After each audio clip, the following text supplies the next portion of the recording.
Good evening everyone, welcome back Rimpy blogs. अभी शाम का वक्त है और अभी फ्रेश हो रही थी दोबारा से।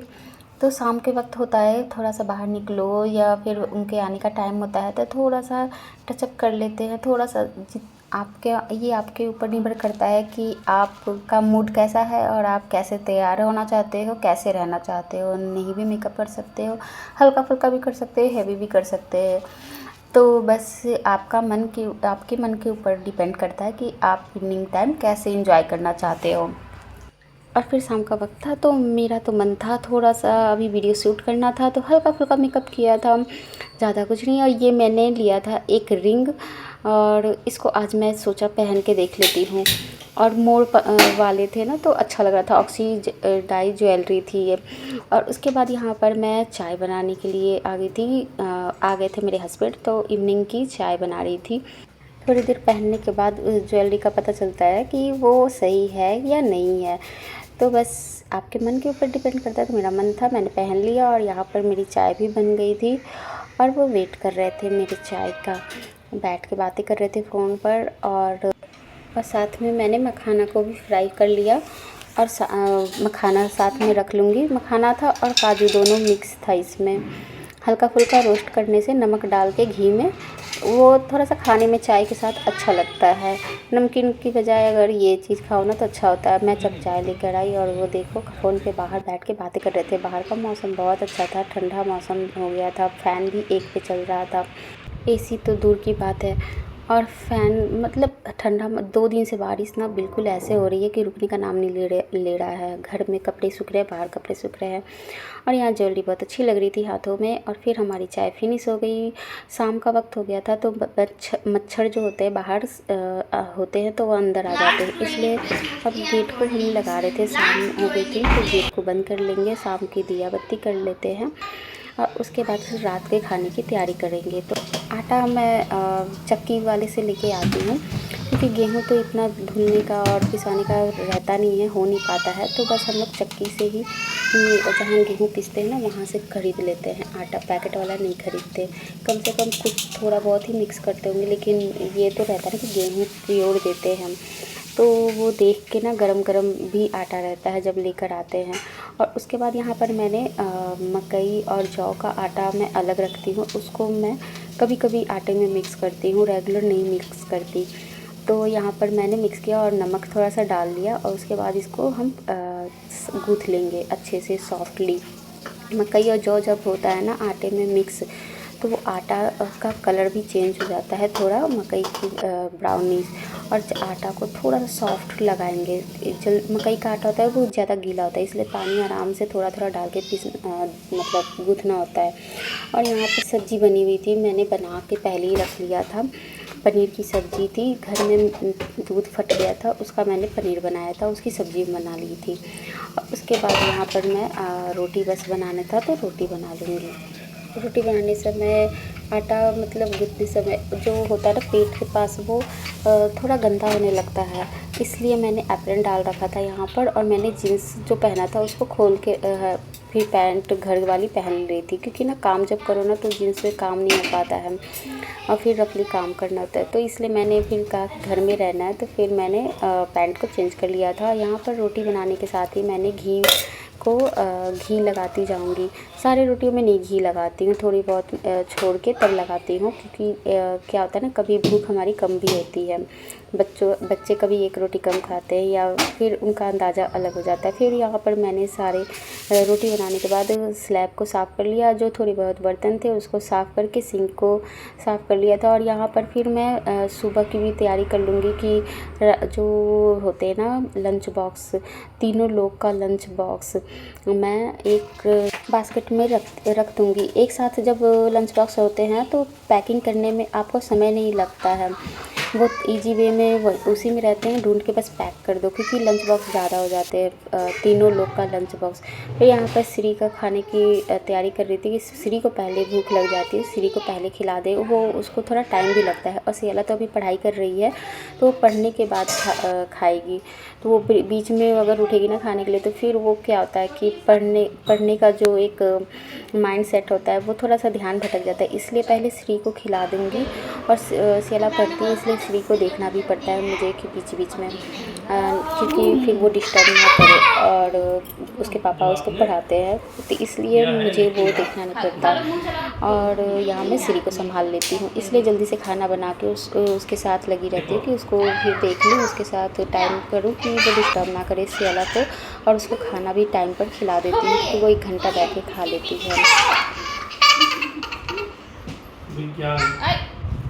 और उसके साथ मस्ती के साथ जब करो ना, खेलते खेलते वो खा लेती है, नहीं तो ऐसे मोबाइल की तरफ उसका ध्यान जाता। फिर हम लोग बैठे बातें किए कि सुबह क्या लंच में लेके जाना है, रात को प्लानिंग कर लो तो सुबह इजी हो जाता है। मोस्टली सारी हाउसवाइफ यही करती हैं। तो यहाँ पर ने पूछा तो सियाला का जवाब था कि राजमा बन जाए तो चावल के साथ मैं लेके जाऊँगी, राजमा चावल। तो बस मैंने फिर कहा कि चलो राजमा फुला देते हैं। ग्रीन वेजिटेबल भी था, लेकिन अब राजमा भी बहुत दिन हो गया था, तो मैंने कहा चलो राजमा फुला देते हैं। फिर राजमा और राइस हो जाएगा सुबह, तो उसके लिए फिर मुझे मसाले की तैयारी करनी पड़ेगी, क्योंकि सुबह सुबह फिर लहसुन अदरक जीरा ये सब पीसने बैठूँगी ना, तो फिर वो क्या होता है ना कि शांति का माहौल होता है, मशीन चलता है घर घर, तो वो फिर डिस्टर्बेंस वाली बात हो जाती है, बच्चे फिर डिस्टर्ब भी होते हैं, सो रहे होते हैं। तो इसलिए ये चीज़ मुझे पसंद नहीं है, तो इसलिए मैंने मसाला भी पीस के रख दिया था। बस सुबह बस कटिंग वाले काम होंगे, फ्राई करने वाले, और ये सब काम जो होते हैं ना सुबह आपका काम बहुत इजी बना देते हैं, टाइम सेव भी करते हैं।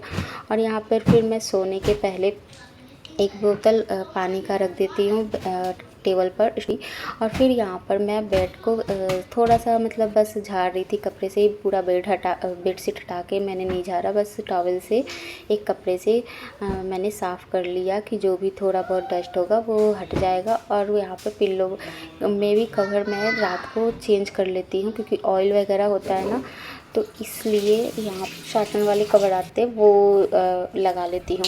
और फिर यहाँ पर मैं नाइट फेस रूटीन करने आ गई थी। आप जो भी रात को फेस पर अप्लाई करते हो, फेस के लिए जो भी चीज़ें लगाते हो वो रात भर आपके फेस पर वर्क करती हैं, इसलिए रात को करना बहुत ज़्यादा सही माना गया है।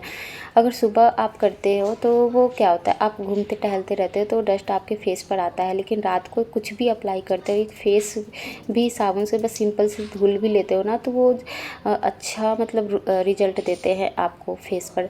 तो यहाँ पर मुझे स्क्रब करना था आज, तो वीक में 1 बार मैं कर लेती हूँ, या मतलब 2 बार। तो आज मैं फेस को स्क्रब कर लिया था। और स्क्रब करते समय आप मसाज जो करते हो ना, तो 5 या 10 मिनट आराम से कर लेना चाहिए। उसके बाद ना मैंने ब्रश कर लिया, उसके बाद फिर यहाँ पर मैं एलोवेरा जेल को पूरे अच्छे से फेस पर लगा लूँगी, और उससे रेजर को इस्तेमाल करूँगी, फेस रेजर को। इससे होता है कि सॉफ्ट हो जाता है स्किन, और बाल जो होते हैं छोटे छोटे होते हैं जो आराम से निकल जाते हैं और हार्म भी नहीं करते हैं। तो इसको आप पूरे फेस पर भी अप्लाई कर सकते हो, या फिर आप सिर्फ अपर लिप पर भी अप्लाई कर सकते हो। ये सब होता है कि आपका आधा घंटा ही बस लगता है, और बच्चे खा लेते हैं। जब तक बच्चे मोबाइल या टीवी देख रहे होते हैं या बुक्स पढ़ रहे होते हैं, आपको टाइम मिल जाए तो ये आपके लिए अच्छा होता है।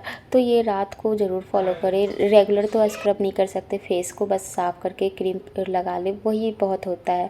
यहाँ पर पोर्स खुले होते हैं, ओपन होते हैं, तो उसके बाद फिर यहाँ पर आइस को थोड़ी देर अप्लाई करूँगी मैं। ठंड का मौसम था, बहुत ठंडा भी लग रहा था, लेकिन फिर भी थोड़ा बहुत आइस को लगा लेने से, रेजर इस्तेमाल करने के बाद ना आइस यूज करने से क्या होता है, पोर्स ओपन होते हैं वो बंद हो जाते हैं। इससे अब फिर आप कुछ भी अप्लाई करोगे तो ईज़िली अप्लाई होगा आपके फेस पर। तो यहाँ पर मैं सीरम DIY यूज कर रही थी, जो मैं घर में बना के रखती हूँ अपने फेस, नाइट क्रीम की तरह यूज करती हूँ, नाइट सीरम की तरह। तो यहाँ पर मैं लगा लूँगी, इसमें अच्छे से अप्लाई कर लूँगी। और देखो फेस पर ना जब भी ये सब करो तो लाइट इतना ज़्यादा करता है, और ऐसे आप सीरम लगा के मॉर्निंग में तो रह नहीं सकते हो, चिपचिपा भी आएगा, और इससे गंदगी आपके फेस पर चिपक जाती है। रात को लगाते हो ना तो बस सो जाना होता है, या घर में और भी काम कर सकते हो जो भी करना है। तो उससे आपके फेस को एक शाइनिंग भी आती है फेस पर और चमक भी रहता है। मैं तो रात को डेली इसी तरीके से एकदम चिपचिपा करके सोती हूँ फेस को, कि सुबह मॉइस्चराइज रहे फेस, क्योंकि मेरा स्किन थोड़ा सा सूख जाता है इसलिए। और लिप पर तो वैसलीन ही अप्लाई करती हूँ बहुत ज़्यादा। और फिर बालों में ना अच्छे से ऑयलिंग कर लो। जब सुबह उठते हैं तो इतना फ्रेश माइंड होता है हमारा। आँखों की मसाज ज़रूर यहाँ पे करते हैं। आँखों हम लोग मोबाइल भी ज़्यादा देखते हैं तो उससे आँखों को भी रिलैक्स मिलता है। और ये मसाज करके और फिर रात को एक अच्छी नींद लेंगे।